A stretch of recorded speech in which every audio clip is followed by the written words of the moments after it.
Welcome to Monday Night Live, the weekly training that guides professionals to financial prosperity. Join our community and let's start building your wealth. Okay, so I actually have Nancy's PowerPoint and I have another attachment I'm going to give to you guys or have Sugar give it to you in the email tomorrow. Um, now, this is her PowerPoint presentation. The uh, the the first thing she showed us was something called Plod.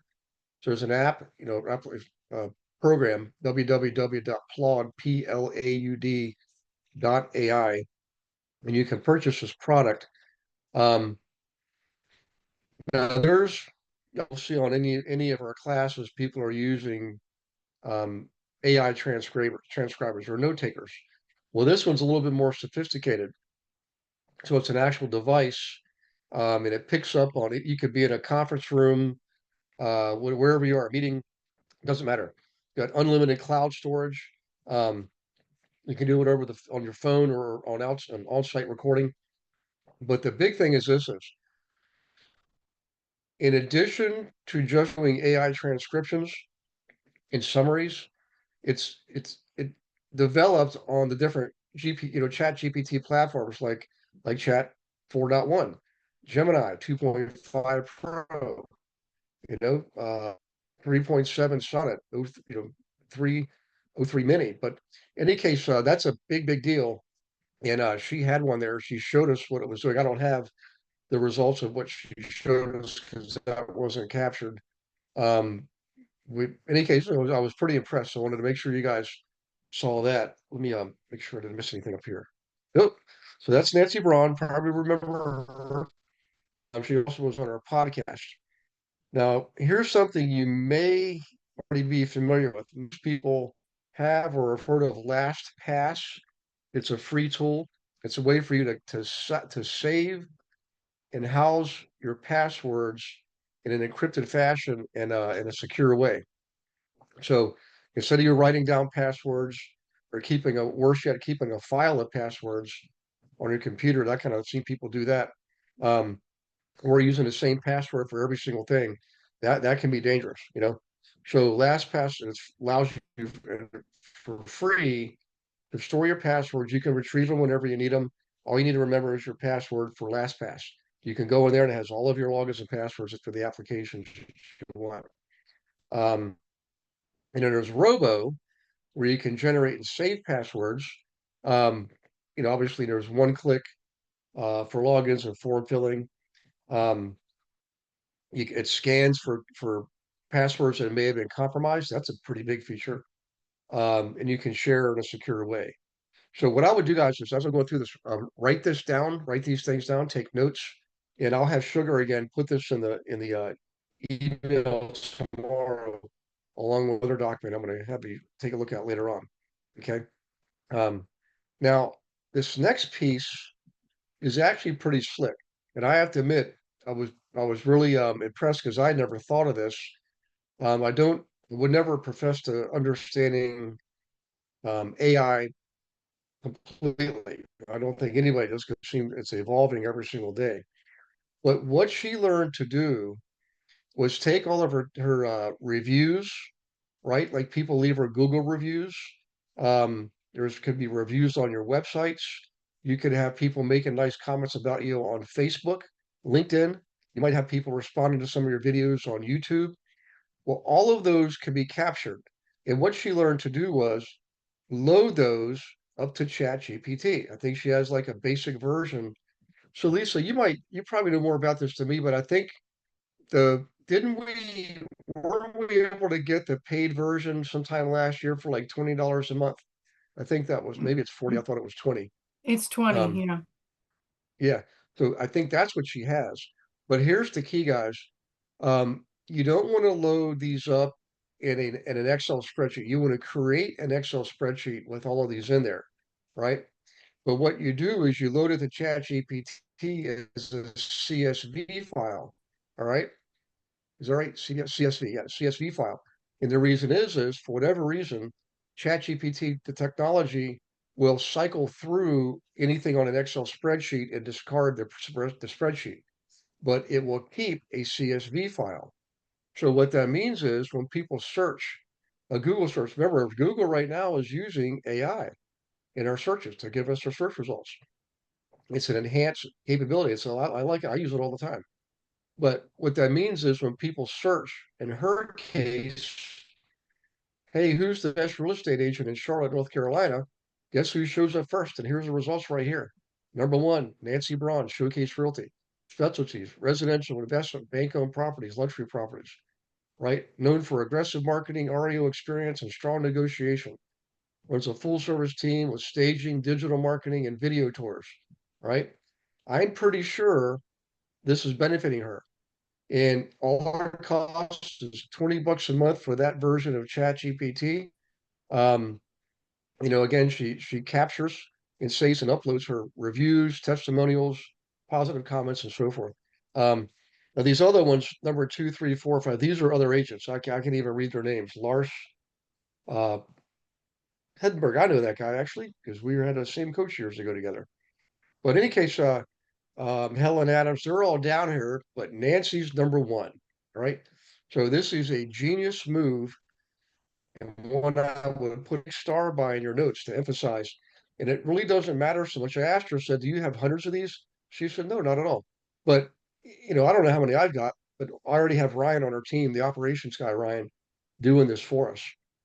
So I highly recommend you do this. Capture anything you've got from previous clients and emails they may have sent you, text messages, Facebook posts, LinkedIn posts, wherever you can find them, gather them together, put them in a file, Excel spreadsheet, and then you can convert it or save it as a CSV and then load that up to ChatGPT.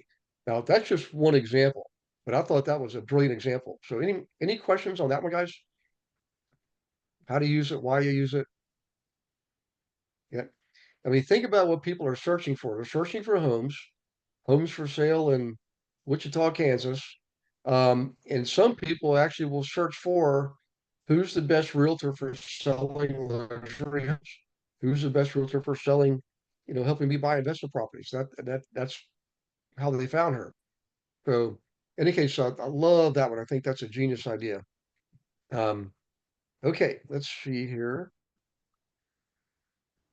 All right, ROC 360. Um, if I can capture this, if I can copy link address, I'm going to put this in the chat box for you. Hang on one second. Um, chat. But what it is a source of funding. Okay. Let me see here. Make it easy for everyone to invest in homes. I didn't mean to actually click on the website, but let's just spend a few minutes here. Um, actually, I'm sorry. First, let's go back to the PowerPoint and then we'll come back here. Let me go back. Oop, it took me back to the beginning. That's all right. Here we go. Real estate investor loans for fix and flip, ground up construction. Um, that's funny the way that sounds. Ground up construction. I know what they mean. Construction from the ground up, but I'm thinking like a coffee grinder. Ground up construction. Um, I'll stick to my day job. All right, stabilized bridge loans, single and portfolio rentals. So portfolio rentals, guys, what that means is you can get a loan across a group of investor properties. And if you think about some of the stuff I've bought in the past, I've actually done that. This was before I never heard of ROC 360. But back probably 20, I'm going to guess more than 20 years ago, I had a portfolio of rentals that already had first mortgages on them.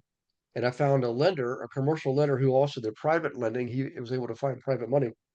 And he gave me a blanket business loan, blanket business line of credit across the equity in my portfolio, which at the time was 10 properties. It was like 30 units. I think it was exactly 30 units.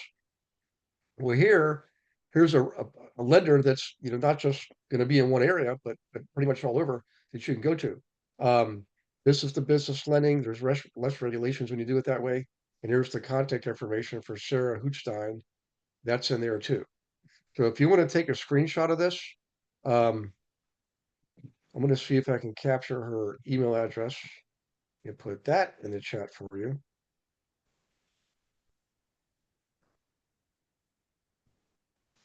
There you go. So you've got the website and the contact person's email address for getting those loans. So does anybody have a client right now that could use something like this? Maybe they're out hunting for properties and, they might think financing could be a challenge, or they don't want to go to the local banks, something like that. I mean, I would definitely check these guys out. So let's go back and check out that website real quick, just to take a quick gander. Um, our brands. Okay. We're now in the era of ecosystem-led growth. Our ROC Capital, that's these guys, Finance of America Commercial. I actually just met somebody who works with these folks the other day. Civic Financial Services, um, Tamarisk Appraisals, I've heard of them. Elmshire, I've not heard of them. So they started in 2009. Co-founders from Deutsche Bank to launch the largest hedge fund launch mid-financial crisis of 1.3 billion. Well, that's kind of a bold move. Um, ROC Capital funds its first residential real estate investor loan as a private lender 5 years later. 100 million in loans funded to date. I'm sorry, that's up till 2016. 2018, over 500 million in loans funded, 1 billion in December. 2019, 2 billion. They launched the Tamarisk in 2020, 4 billion in loans in 2021, double that, 8 billion in 2022, and up to 10 billion in loans funded by 2023. So I think these guys are here to stay. Okay. Are any questions on this?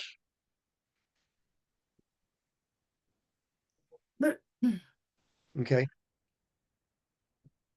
Let me go back. I thought I hit the back key. There we go. Okay, let's see what Nancy has next. Buyer questionnaire. I All right, so let me received bring this up. I've 3 actually got it emails. right here. Harriet. You have a question? Oh, okay. Um, all right, buyer questionnaire. So I'm gonna this is what act goes on the form. So is anybody raise your hand if you've ever created a Google form? Or how about if you've used a Google form to fill something out? Yeah. I think most of us have by now. If you're in the Accelerate program, you would have filled out a Google intake form, probably from a number of people. Um, so in any case, they're not hard to create, and you have the template that goes here.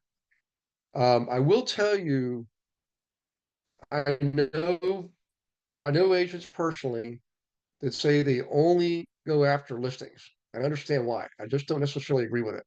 And the reason is you have to be able to serve both sides of the market, because markets shift. I mean, heck, for several years we were in a seller's market. No wonder you go after the listings. But when you're in a buyer's market, wouldn't it make sense to have the buyers on your side? I mean, I would think so. Now, I do know that when you have listings, you will attract the buyers that way. But with this new era that we're in, because of what happened with NAR last summer, um, I think there's a much stronger case for making part of your model um, ready, willing, and able to serve the buyers. In fact, that's how my business started. I was working with investors almost exclusively, and they were building portfolios. They weren't really selling much, they were building. Later on, I started getting the listings. I got a lot of listings. In fact, I got a lot of bank listings, thousands of them, in fact. And it's because I had all the buyers, right? Remember this, guys. I had an email today from someone on the team asking about getting listings from banks. I guess they were reading the tea leaves and see that the possibility is growing that we may have REOs coming down the road. We already do have some, actually. So the truth of the matter is, guys, working with asset managers is one of the hardest things you can do in real estate. They do not treat you very respectfully. I would consider it a borderline abusive relationship. Um, If they're bigger asset managers, like the ones that work for Bank of America and Wells Fargo, they all use asset managers. They make you pay the utility bills at the properties that you have listed for them, electric, all of that. You have to pay it, okay? And then they reimburse you. The challenge is what happens when they sell the loan, which they do quite often. They sell the loan to another servicer. That servicer can look at you and say, that wasn't my bill. That was the last guy's bill. You got to settle up with them. Well, they've already sold the note. They have no incentive to settle with you. And I know a lot of people that got stuck with a lot of debt. And I ended up not doing those anymore. I did a bunch of them, but when they started doing that, I only worked with the small banks because small banks weren't doing that. So, in any case, long story short, um, working with banks can be a real challenge. I'm not against it. I would just suggest you work with small local banks first. And we'll teach the whole class. So back to this. Here's some of the things you want. Obviously, buyer's name. What is their best email address? Best phone number? Best way to contact you?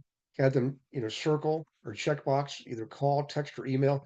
You definitely want to know people's preferred communication media. Okay. Um, are you buying a home with someone else? Buying a home with someone else? You definitely need to make sure you speak with both people, like particularly in a marriage. You want to make sure you have the buy-in from both people in the marriage, right? And you want their contact information, right? So there it is, first and last name, email, phone number. Um, have you or your spouse ever served in the military?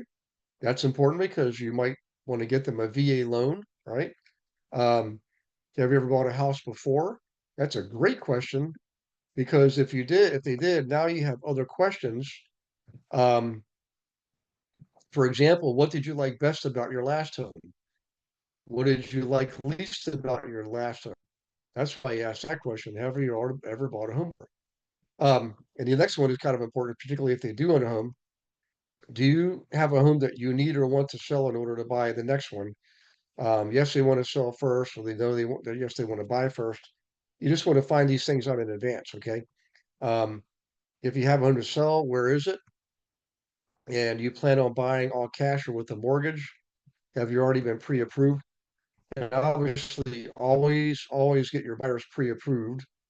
Um, if you're pre-approved, how much you're pre-approved for? Um, have you decided on a lender yet? If the answer is yes, um, and they're open to talking to another one, or yes, but they're not willing to talk to anybody else. And if their answer is no, of course, you can suggest some lenders to them. Can we set up a meeting for you to talk with one of our preferred lending partners? Of course, you want to do that when you can. When would you ideally like to buy, close on your next home? If you want that time frame, remember that chart from Louis Reset, guys, we went over last week? It showed you all the columns for lead generation, outgoing phone calls, actual conversations, appointment set, and all that. Um, you want to find out their time frame. That's an absolute must. So, and here's a quiz question.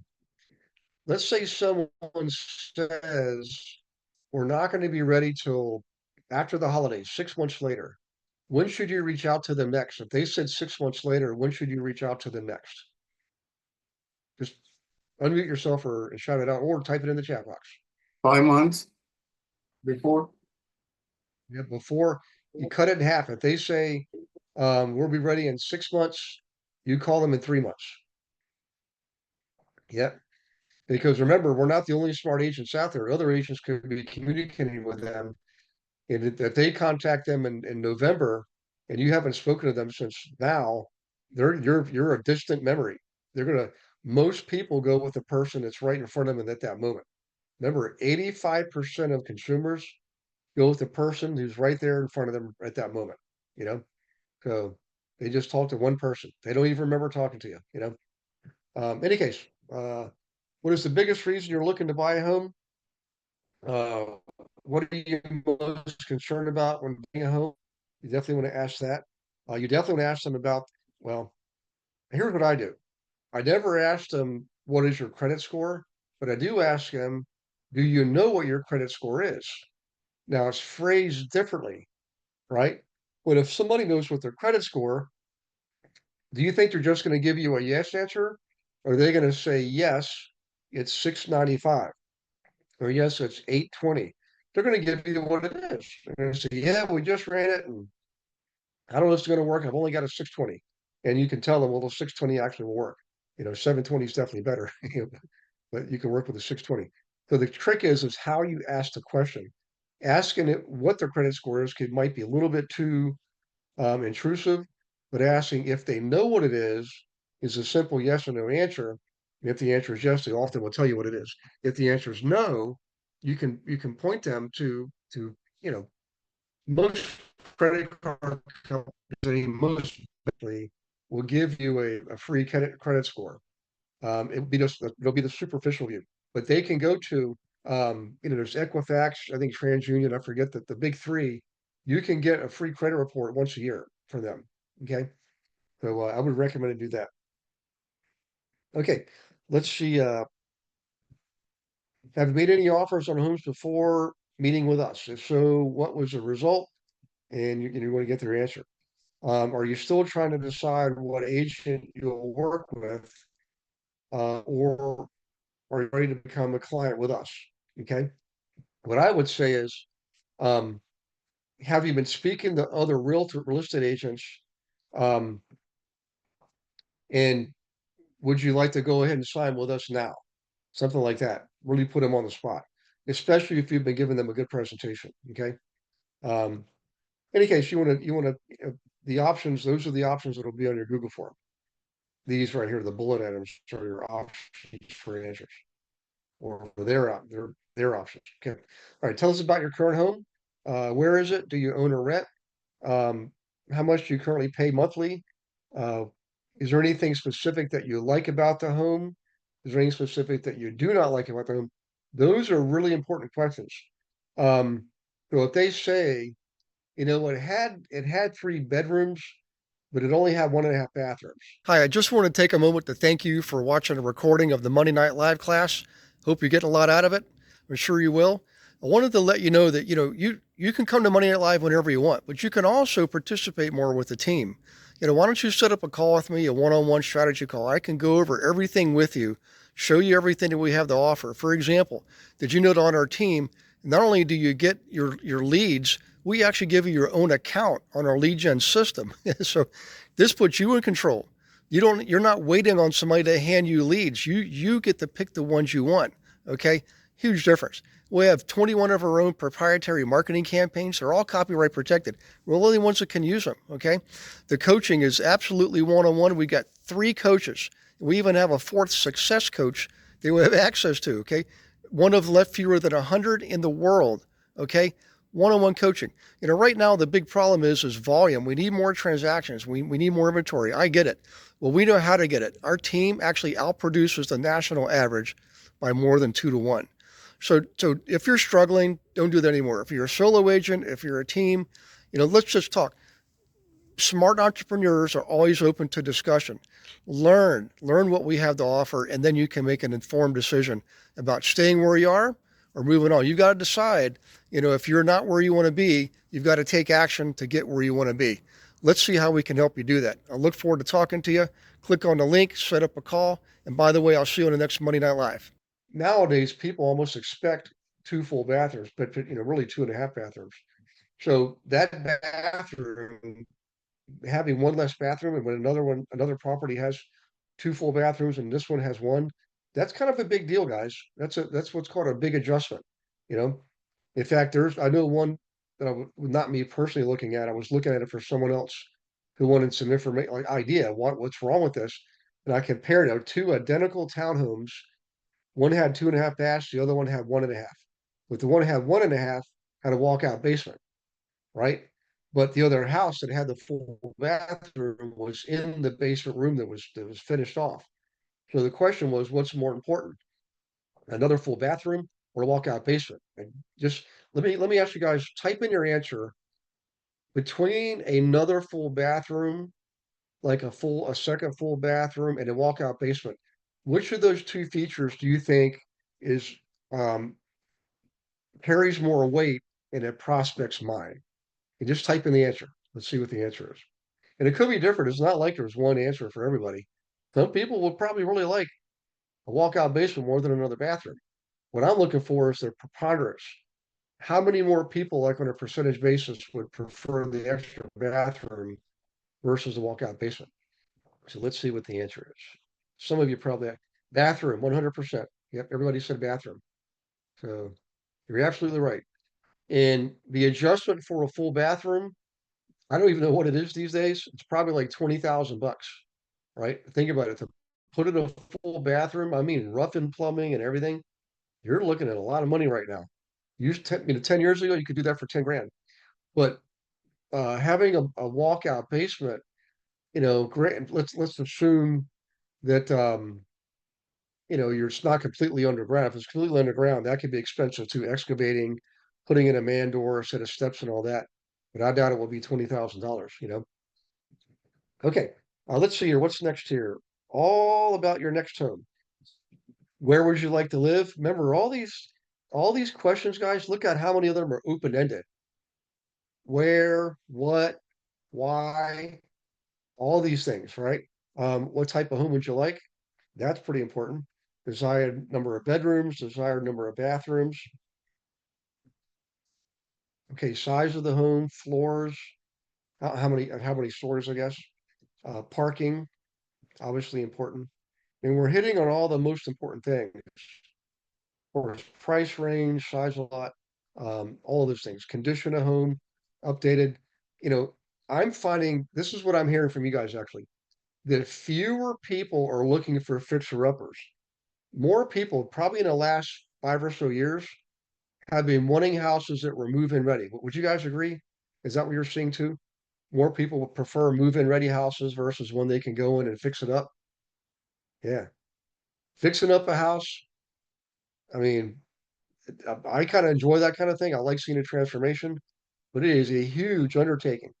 And a lot of people just don't, if they've been through that kind of thing before, they don't want to have anything to do with it. Okay. Um, okay. Other specific questions, you kind of get the gist here. But that form, well, this actually, I'm not the Google form. I don't think I have the actual Google form. I just have the content of the Google form, which is this. And we will send it out tomorrow. So in any case, what day can we go see homes? All really important stuff. You guys like that? The buyer questionnaire? Good. Okay, now let's go back. We're actually doing pretty good on time, guys. All right. Now, answering services. Um, I have to tell you, when it comes to direct one-on-one communication where it's bilateral, I prefer to do that myself. There are agents out there right now who have already switched over to AI to have bilateral conversations with their prospects. I don't think that's a good idea yet because have either any of you ever spoken to a bot over the phone and you can tell after a couple sentences that it's actually a bot? Yeah. They always will pause before an answer, which some people will do, but it's the same length of pause. And often they're not able to answer everything completely and fully. Remember, the way AI works is the more specific you are in your questions, the better the answers. Well, when someone's on a call, they're calling your office and you hook them up with a robot. That robot's never going to have the wealth of experience that you have. They're not going to be able to call on a personal experience because they don't have any. All they have is history data found from you and what they can search for online. So um, one of the things I learned to do is when I feel like I'm on a phone with a bot, I'll just ask, "Are you an AI bot?" And they will say yes. You know, they can't say no. It's not they don't know how to. It doesn't register with them. They don't have a mind like you and I do. But in any case, there is a tool you can use called woosender.com. WOO sender.com. Root Center AI helps you start, converse, book more appointments, an autopilot for your business through SMS, email, live chat, phone calls, and much more. So you can check it out if you want. Clock Smart is another one. HawkSmart.ai, and the How Realty Group. So I think we actually looked at this. Let me click on that. I think that was one that was they were almost full scale automated. And multiple cash offers for your home. If your home doesn't sell, we'll buy it or sell it for free, guaranteed. Okay. Um, so there's the How Group. Why work with Billy House? Sign up now, resources. So apparently, when you click on a lot of this stuff, like these things right here, these are all AI. Every single one of them, what I remember. I mean, some of them it's pretty obvious. Okay. Um, any case, so that's an example of a group that's using that. So you can check them out on your own. Let me go back down here. So let's look at HawkSmart.ai. See if we can get that to link for us. We have to copy that one. Hang on 1 second. Copy. Whoop, sorry, here it goes. Okay. I am interested in learning more. There's a form you fill out. Okay. And they will send you information. So if you want to check it out, there you go. Talk Smart. So let me put these in the chat box for you.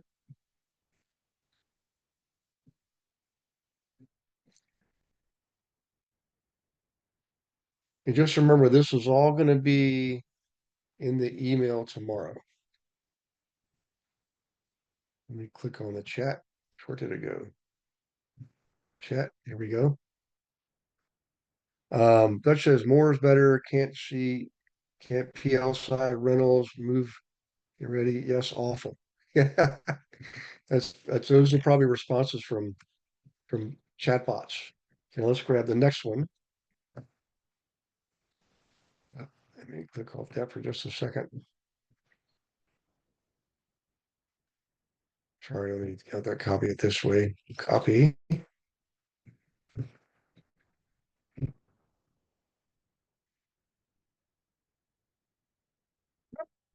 Post there. Okay, chat.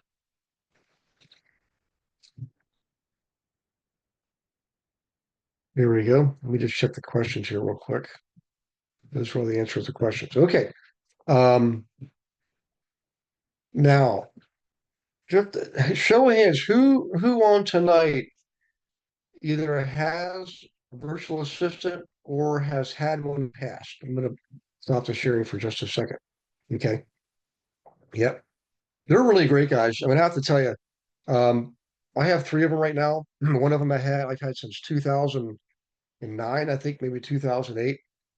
That's a long time. His name's T.O. He's the guy behind the curtains. You probably have heard me mention his name, but you probably never met him.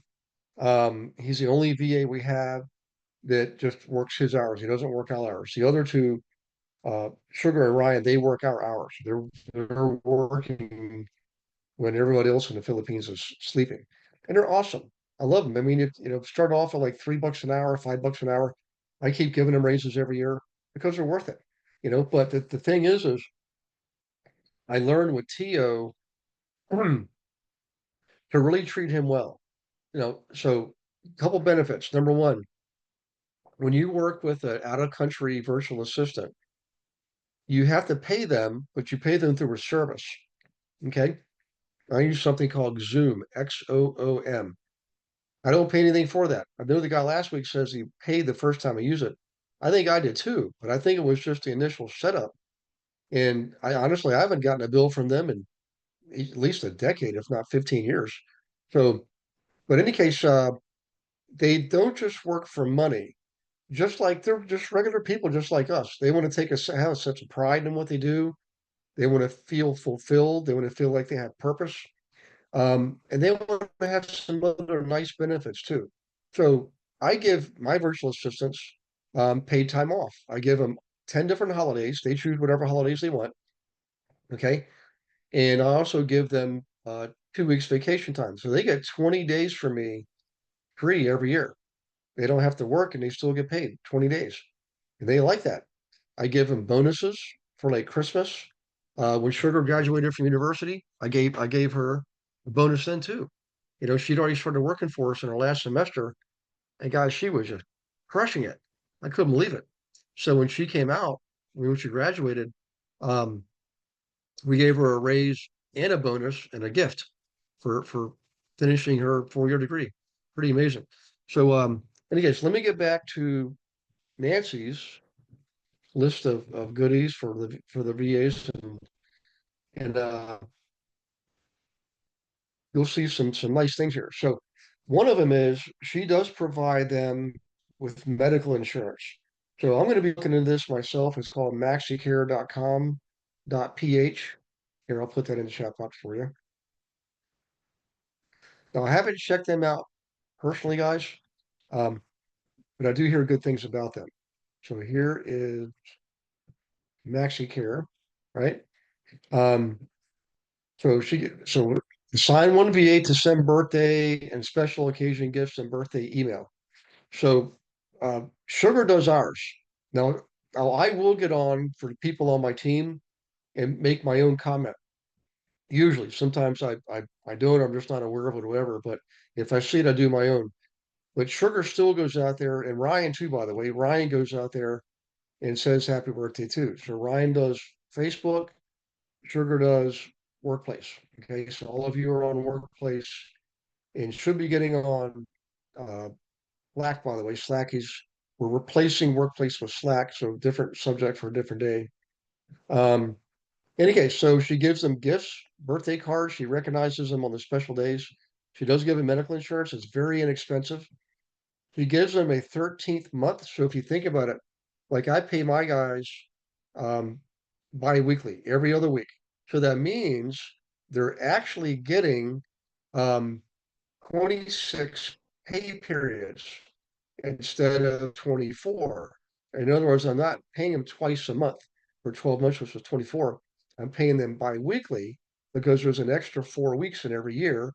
Some people call that the 13th month. Hey, it's a huge benefit. Okay. Um, they can get bonuses. Again, I give them bonuses for big projects and Christmas and things like that. Um, sometimes, paid time off. They like more paid time off, but I do that as a general rule. Now, I don't do this. Nancy, I think, has, I forget how many, 20 something virtual assistants.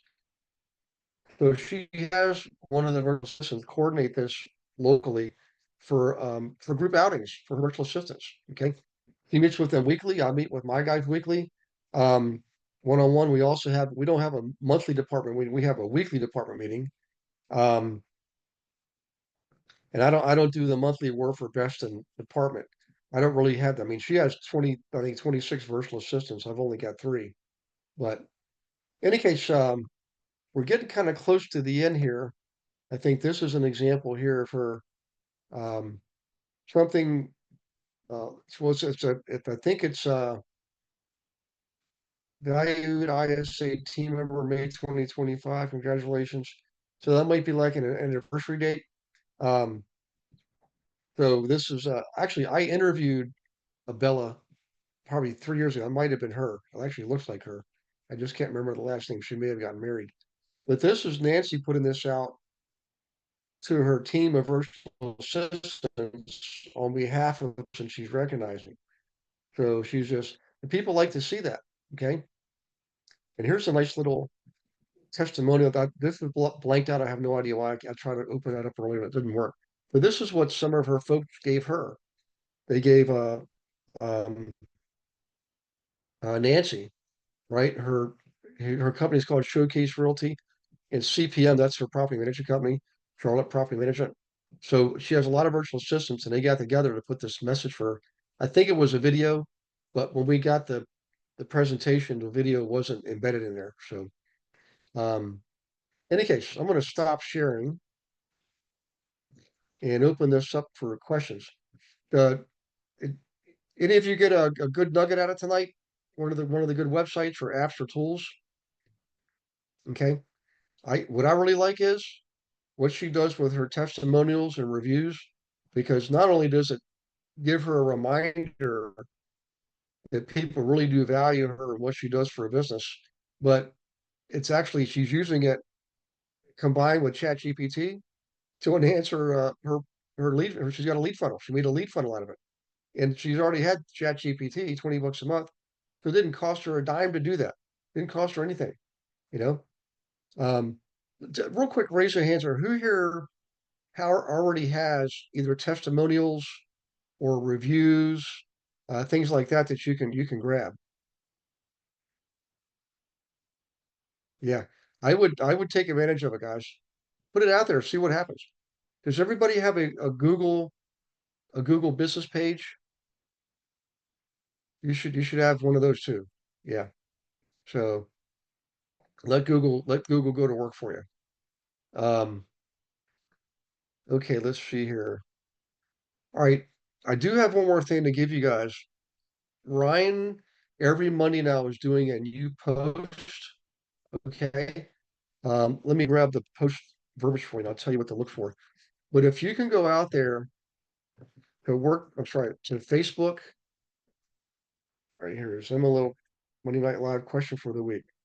I'm going to put in the chat box what he put out there, and you can look for it on our GIA, Global Investor Agent Facebook page. Let me copy this. Get back here. Go to chat. Everyone. Okay, so that's the question that's out there. So if you go to the Global Investor Agent Facebook page, that's our team Facebook page, and scroll down, you'll see that comment, that post. If you could do Ryan a huge favor, go out there tonight at the end of class. In fact, if you guys want to go out there now, open up a new browser session, I'll give you a minute. All I want you to do, all Ryan wants you to do is like, comment, and share. Okay.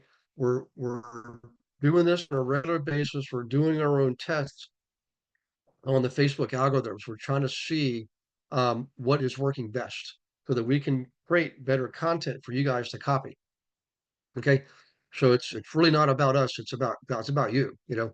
So we're doing this to create content that we know Facebook will reward in their algorithm. And when we have those good results, we're going to share them. We're going to share them with you and let you guys just copy and have at it, you know. Um, okay. I think that's, and by the way, there was one last week that I forgot to mention. So if you go out there and look for last Monday, a post from Ryan that has a question on it, do the same thing with that one. Like, comment, and share, you know. And we're tracking the results. So we meet every Thursday, we go over those results. And this is only the third week we're doing it. So we really appreciate your help there.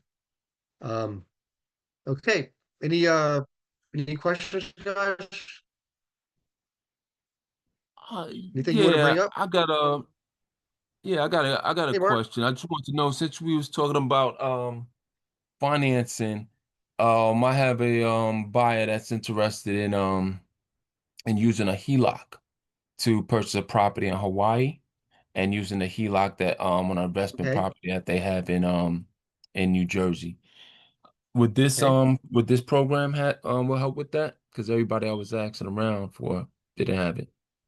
Yeah, I would absolutely contact them directly. I think I remember on their site they had a place for you to put in like your name and email or phone number, and you say I've got a question. I would do that, but just so I know, Mark, they're in Hawaii and they want to buy a property in Hawaii. Yeah, they want to buy a property, but it's not your typical property. It's like a condo tel. It doesn't has a kitchen, That, and they want to utilize it for Airbnb. So the traditional finance, and most companies won't do it. that's okay. Now you're saying they want to borrow against a property that's actually in New Jersey, though, right? Correct.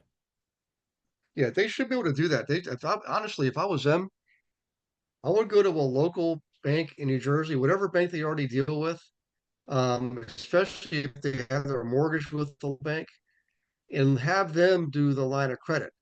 If you go to the bank that already has your first mortgage, they're more likely to give you a second up to the full value of your house, not just up to 80%.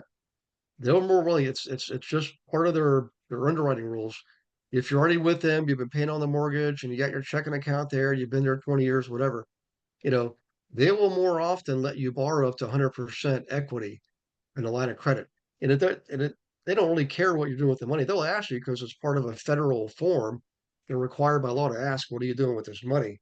But it's really, I mean, they're making their decision based on your credit worthiness, the house itself, and your income, your ability to pay it back. They're not so much interested in how you're using it. They assume you're buying they really could care less, a coat, a boat, a car, whatever, a duplex. Um, so sorry to ramble, Mark. I actually would advise them to start there. And if they run into roadblocks, then absolutely reach out to uh, ROC 360. Also, the guy, we had him. I don't know if he taught class. I know he was on a podcast. His name is George Otel, Otel. If you go to our podcast page, you'll see him in there. Um, he can get money too. He can get private money nationally, and he'll even go down as low as like 250,000. So And that's they George can, Hotel, like a yeah, hotel, what that's you're saying? like hotel, but without the H. Hotel, Otel. Yep. Oh, hotel. Okay. Yeah, we did a podcast with him a few months back. I think it's already been published. If you don't see it or find it, Mark, just text me, let me know, email me, So, but we have him working on a couple projects actually. I like him. So he can get the bank money, but he can also get private money. And it doesn't mean it's necessarily hard money. Private money is just like a brain surgeon that has no time but wants to participate in real estate. And they're willing to take, you know, 6, 7, 8, 9%. They're not looking for 15%, you know. Um, Oh, so in any case, private money can be very good. I've done that before, you know. So yeah. okay. Okay. And then on another note, I'm still going through this onboarding process. Hopefully Okay. by the end of the Yeah, I saw week. it. Yeah, Good. hopefully Well, by the end of the week. Hmm? let Sugar or I know if you need any help with that. I know it's it's a it's a real process to go through the who here remembers the EXP application when you first joined here? It wasn't like a quick thing, was it? It was kind of it took a Yeah, while. it's Yes, something on a W-9. I mean, my name is Mark G. Phillips. I put Mark G. period Phillips. They said it has to be. And so I didn't know what they wanted. So I put Mark Phillips. That wasn't it. So apparently, I guess the P threw it off. I mean, the period threw it off. it could be. Yeah. So yeah, So so then I submitted it to get again today. So I'll just wait till tomorrow to see if if they say that will go through or I have to do something else again. okay. All right. Mhm. Good. Well, everybody, keep your finger crossed for the Fed. Um, there's, you know, the Fed chairman right now. He calls the shots when it comes to interest rates, and he did say they would meet again and discuss it again. And they were already going to meet in July, but he didn't think he was going to do a rate drop till September. But I know there are certain what they call the Fed district governors. They're called governors. There's 12 Federal Reserve districts. Three of them are leaning heavily on him to lower the rates. And some of them, it's actually people like Goldman Sachs, um, you know, uh, Chase. Some of them are publicly saying that we need three rate drops. That's what we need. And the Fed chairman's thinking he might not even do one. But his logic is flawed logic. And I'm not going to get political here. I'm just telling you, you some of us have been around a long time. The Fed makes decisions based on current data and trends. In real estate is a market driver. It's an industry driver and not just real estate. Real estate's one of those few key industries that affects many other industries. So you have to look at the trend. You look at it's like in hockey. A hockey player doesn't skate to where the puck is right now. Hockey player skates to where the puck is going to be. He's going to meet the puck where it is, right? You have to look ahead. And if you don't, you're going to find yourself whiplashing. That's kind of what happened a little bit during the pandemic years. You know, as a country, our government was cranking out way, way, way too much money. That's what inflation is. The definition of inflation is an increase of money in the economy, right? And the reason why prices go up is because if yesterday you spent $2 on a carton of eggs, and you pumped out trillions of more dollars, making the dollar less valuable, that's why it now takes $3 to buy eggs. Now, actually, eggs are back down, but people are confused all the time. They listen to stuff that's not true, like inflation is because of corporate profits. I heard that one. That's nothing could be more ridiculous. Corporate profits are the result of people voting with their dollars that company puts out good products and services, right? In a free market economy, what keeps prices in check is competition. That's why we don't just have Lowe's. We got Lowe's and Home Depot and Do It Best and a bunch of others. They compete with each other to keep costs down and to be more innovative and resourceful and generate new products and services. That and corporate profits means that they've done a good job of providing products and services that you and I want, and we like those, and we buy them and we use them. And then if we own shares of those stocks in our 403Bs and our 401Ks, we also benefit, right? So back to inflation. Inflation's well under control right now. It's like 1.4%. That's the lowest it's been in a long, long time. But what he's saying is he wants to see what the tariffs are going to do. But the tariffs aren't meant to be permanent. They're meant to be a source of leverage to get people to the negotiating table, right? That's what that's for. They're not meant to be permanent. Any effect is going to be temporary. And it hasn't even had any effect yet. I mean, in fact, we're making money. We've the Treasury Secretary, he reports that, and he just reported that I think we've made like close to $200 billion so far. I mean, that's just crazy. I mean, good in a good kind of way. For any case, that's the debate. This guy's holding the line on what he wants to see will happen, which is arbitrary and hypothetical, versus based on facts. This is what the Fed has always done since it's been around for 112 years. Okay, so we just need to hope that the level heads prevail and they do lower the interest rate. Now, I'm going to make a comment here. It's just my own opinion. It's not political, but I've thought for a while that we need to have two Fed funds rate, one for consumer debt like credit cards and car loans and all that, not with mortgages, and the other one just for mortgages. Okay, because the real estate industry is a driver. It's an economic driver. It's not a lagger. It's not a follower. Clothing is important too, and so is food, but they're not as critical as shelter, right? So my opinion is we should have a different Fed funds rate just for mortgages, and everything else could be under their own Fed funds rate because they're two different types of borrowing. We think about it when you get a credit card bill, they're going to be charging you 18 to 21% on average. Mortgage right now is 6.6%. That's completely different. So just on the mechanics of it, how can you base all these different consumer interest rates on one index? It doesn't make sense, especially when there's such a wide disparity between those rates. Mortgage rates being 6.6, credit card debt being as high as 28%, actually. That's the two different worlds. I mean, if you guys have a comment, please comment. I mean, what do you think about that, by the way? Having two federal funds rate, one for mortgages only and the other one for everything else. Just yay or nay. Just your thumbs up is yay and thumbs down is nay. And if you just stare at me, I'll think you're sleeping with your Homer Simpson fake eyeball glasses on. It's okay to comment, guys. I mean, everybody should have Can you hear have a me? feeling on that, and I won't be offended. Yes, I say yay. you say nay or yay? Yay. Yes. Yay. Okay. Hi, how you doing, Christine? Yeah. Here, by the way, I'm just joking here, but I was asking because I thought if I get a lot of yays, I'm going to run for president next time around. But if they were all nays, I'm like, nah, I'm sticking with real estate. Now I'm going to say yeah. Hey, Lisa, do you have questions? Actually, let's do this, PF. If they all say yay, we'll nominate you, Pedro, for president, just like the good old days. We'll all vote for Right. you. But I'm not a U.S. born citizen.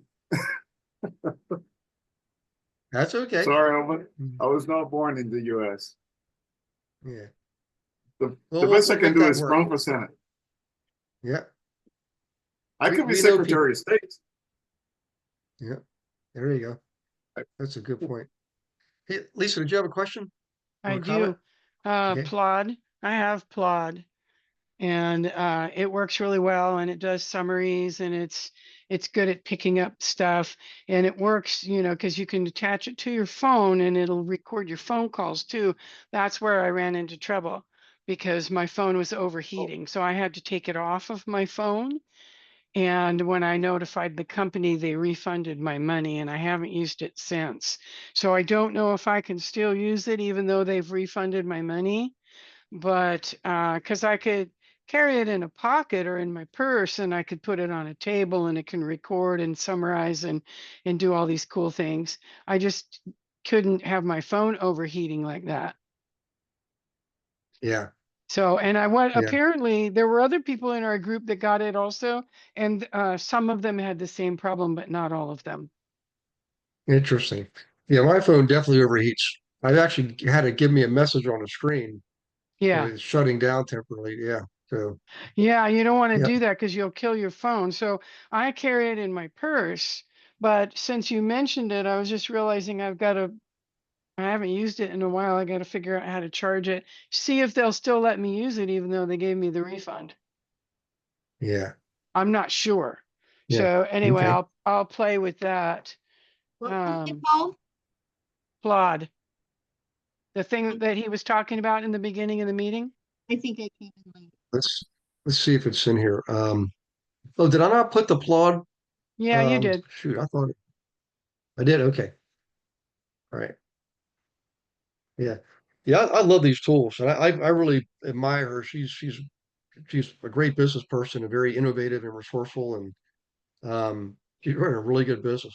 I mean, I've met more people that know her in the Charlotte area, and she really is, you know, for all intents and purposes, probably number one, you know, because of all that she does. So let's see, Brian's got a question. Gary, do you think a VA would be a good source to get social up and running? Um, I would vote yes on that, Brian, but let's ask the team. Guys, what Brian's new to the team, by the way. If I think we welcomed him last week, but if not, welcome aboard, Brian. Um, if you think it would be good for him, he's fairly new to have a VA. I mean, it could be $3 to $5 an hour to get his social presence up and running. Do you guys, if you know, if you want Yes. to vote on that, yeah, yeah. Brian, it'll save you a lot of time. Number one, but number two is, man, it's one of those things that it is very important, but our skills as real estate agents, we need to focus on those first and foremost.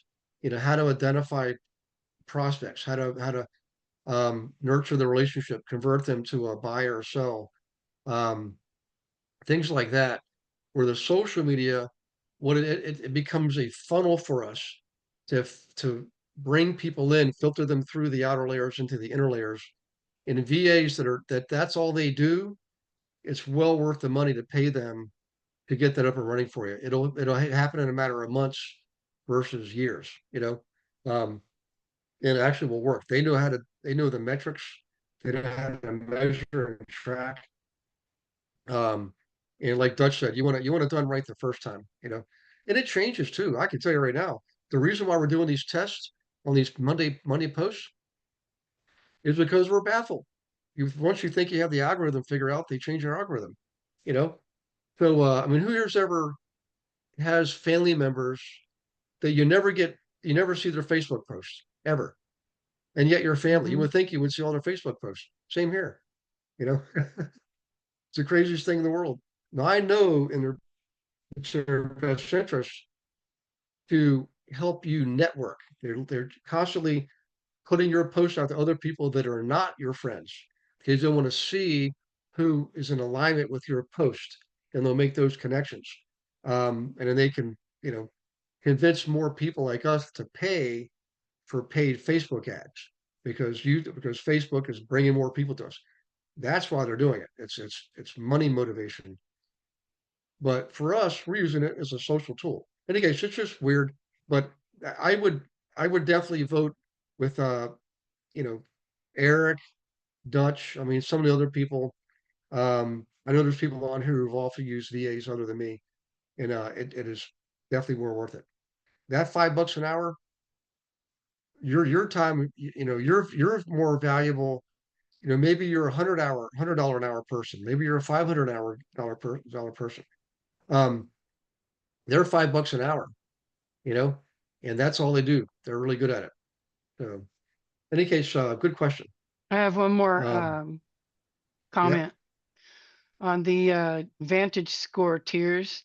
I don't know. I used to be a lender, so I don't know if anybody else saw what I saw. But when I was doing loans, 740 was A paper. Anything 740 and above was A paper. So everybody was aiming to get 740 because they got the best interest rates. Well, with the Vantage score, you have another one. So it goes prime is 661 to 780.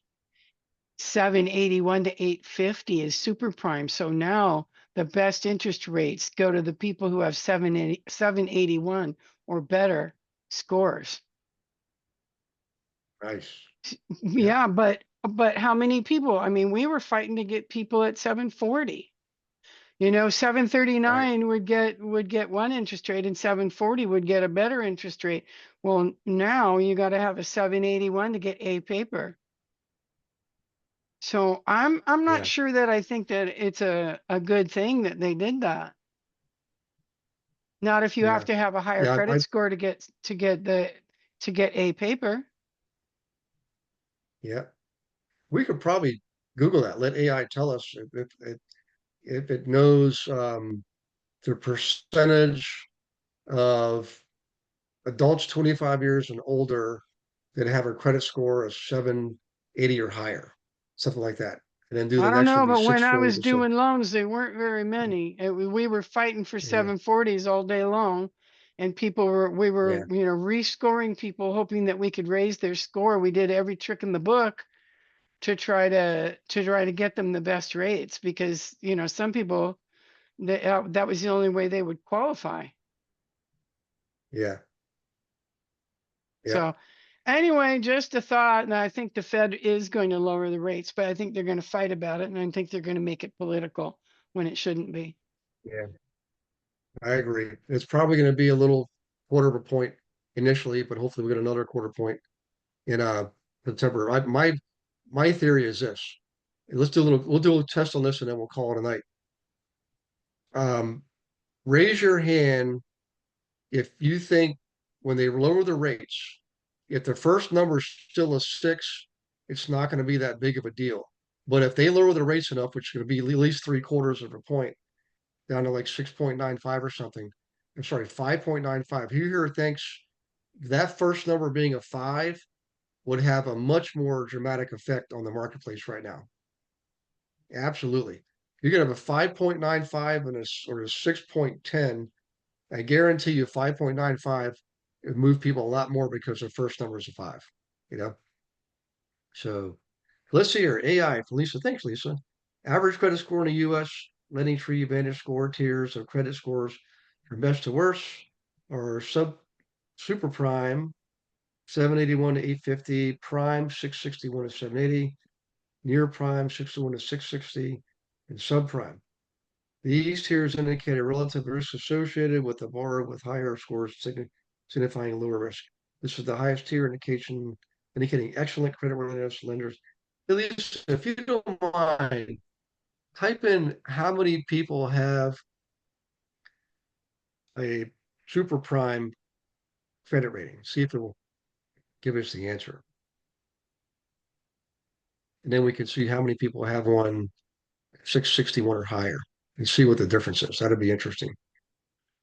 I So, put how many people in the U.S. have a credit score of 781 or better? It says about 22%. wow, that's a lot higher than I thought. It So, says very good, 740 to 799. Let's see. Very good is 28 to 30%. Exceptional is 22%. yeah, It's but still, when I was doing loans, and a lot of the people that have those high credit scores, they're paying cash. So yeah, I had people coming in all day long, and I didn't see a lot of 750s. I saw a lot of 720s. and we were begging for Yeah. 20 more points just to get them the A paper.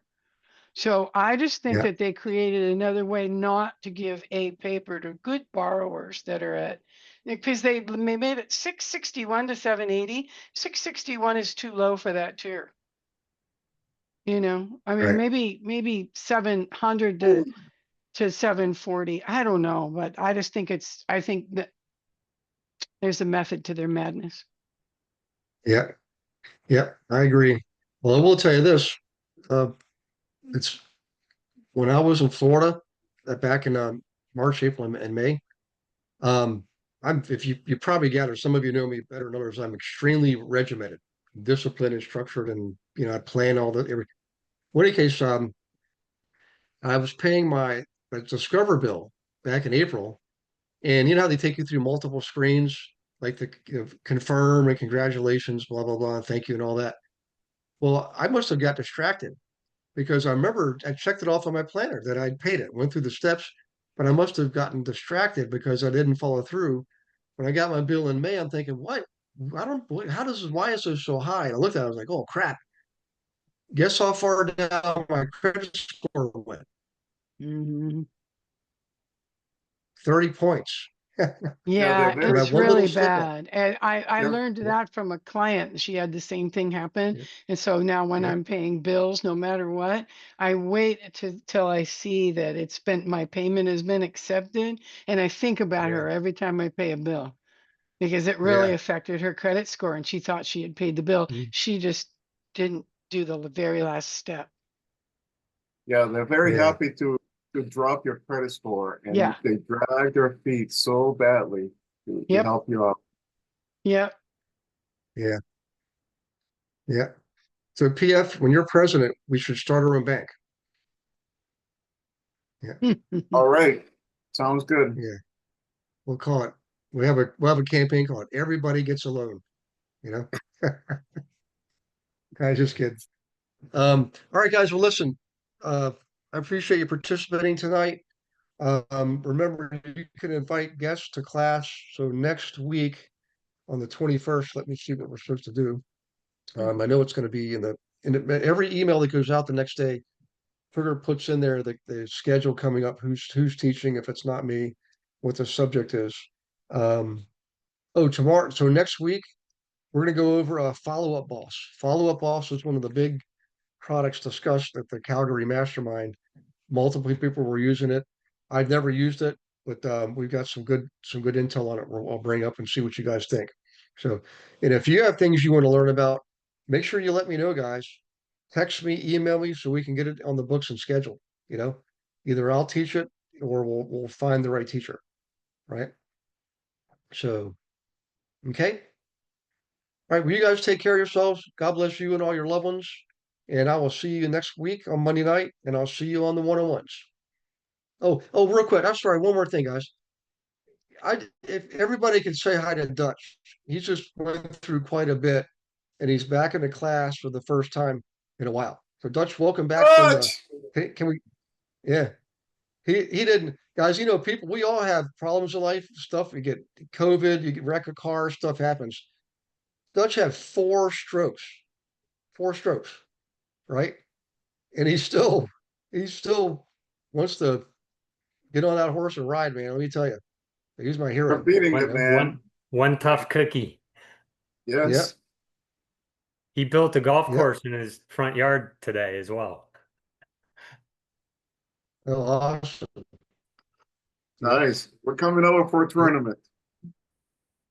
Yeah. Yeah. All right. Well, listen, guys, take care of yourselves. And Dutch, we'll look forward to seeing you again on a one-on-one. Set up a one-on-one, Dutch, whenever you're ready. Okay. All right. Sounds good. Thanks, Gary. All right. Take care, guys. Thank you for watching this episode of Monday Night Live. Be sure to subscribe to our channel and go to realestatewithgarywilson.com to join our community and start building wealth today.